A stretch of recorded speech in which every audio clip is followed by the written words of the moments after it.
In this video, you'll learn how to connect OBS to OmeTV in under a minute. Let's start inside OBS. First, make sure OBS is installed and updated. Then open OBS Studio on your computer. Next, add your scene elements, your webcam, overlays, and any media you want to show on OmeTV. Now, go to Tools, then click Virtual Cam or Start Virtual Camera, depending on your OBS version. Click Start to turn on the OBS Virtual Camera. This sends your OBS scene as a webcam signal. Keep OBS running in the background with your virtual camera active. Now we'll switch over to OmeTV. Open your web browser and go to the OmeTV website, then log in or allow camera access if prompted. On OmeTV, look for the camera or settings icon, usually near the video preview or top corner of the page. Click it, then open the camera or video settings menu to choose your video source.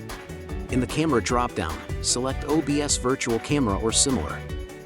This links OmeTV to your OBS scene. Check the video preview. You should now see your OBS layout, overlays, and effects inside OmeTV. You're done. Your OBS scene is now live on OmeTV. Hit start and have fun streaming with full control over your visuals.